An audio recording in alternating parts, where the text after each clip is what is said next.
ថ្ងៃនេះសូមទិញម្រះខ្មែរយើងយកមកស្លស្លុកទៀតហើយ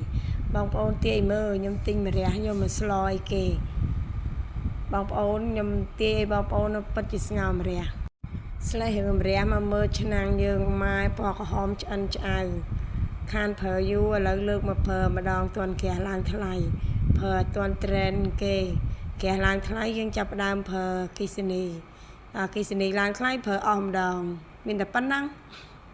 តោះទឹកពុះហើយចាប់ផ្ដើមដាក់ម្រះចូលម្រះដែលយើងខាល់ហើយហ្នឹងខាល់យកប្រូវាចេញហើយដាក់ចាប់ផ្ដើមសូសទឹកក្តៅមកពុះមើលតែវារៀងស្លោកសបកហើយយើងចាប់ផ្ដើមស្រង់វាឲ្យវាដើម្បីឲ្យស្រស់ទឹកស្រង់អស់ទៅដើម្បីឲ្យស្រស់ទឹកនេះម្រះដែលសូសហើយពណ៌របៀបហ្នឹងបន្ទាប់មកយកសាច់ជ្រូកដែលយើងច្រាមហើយហ្នឹងយកមកដាក់ខ្ទឹមសដែលច្រាមហើយហ្នឹងហើយស្លឹកខ្ទឹមដាក់គ្រឿងខៅឲ្យសព្វគ្រប់ដើម្បីលាយចូលញាត់ក្នុងម្រះហ្នឹងមានមីសួរដាក់ទៅជំនួយឲ្យសាច់យើងអត់រឹងទុន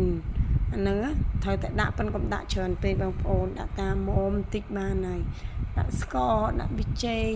អញ្ចឹងទៀតមកណាជាពិសេសម្រេចដាក់ខ្ញុំដាក់តិចដើម្បីកាត់ឆ្អាបព្រោះកូនខ្ញុំគាត់ញ៉ាំហាឡាកាចឹងខ្ញុំដាក់តិចដាក់ម្រេចកាត់ឆ្អាបដាក់ទឹកត្រីដាក់ប្រេងខ្យងទៀតមកដាក់គ្រឿងហ្នឹងបងប្អូនកុំយកដិតពេកដាក់បន្តិចបានហើយបានយើងច្របល់ចូលគ្នាឲ្យសព្វមកចាប់ផ្ដើមសព្វល្អហើយយើងចាប់ផ្ដើមយកម្រះមកញាត់ម្រះហ្នឹងយើងញាត់ឲ្យអស់ទៅម្រះទៅប្រហែលម្រះមិនថាជា1គីឡូខ្ញុំញាត់ទាំងអស់ហ្នឹងញាត់អស់ហើយក៏នៅសាច់ទៀតដែរអញ្ចឹងសាច់ចាំដាក់ក្រៅទៀតទៅយើងញាត់ឲ្យវាណែនពេញចឹងមកកុំឲ្យវាលូនចេញមកក្រៅនេះបានសម្រាប់ញាត់បានអស់ហើយបន្ទាប់មកទៀតចាប់ផ្ដើមយកអាឆ្នាំងខ្ទះមិញយកមកដាក់ចាប់ផ្ដើមលីងស្ករខ្ញុំភ្លេចប្រាប់បងប្អូន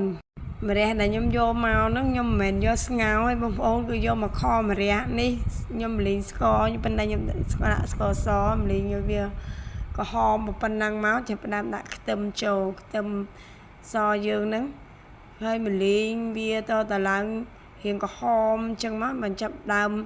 យើងរកទឹកសាបយើងណាចាក់ចូលមកកតោហ្នឹងមកបងប្អូន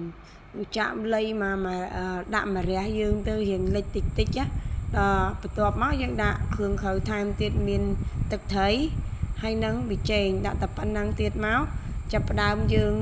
ទុកវាឲ្យពុះ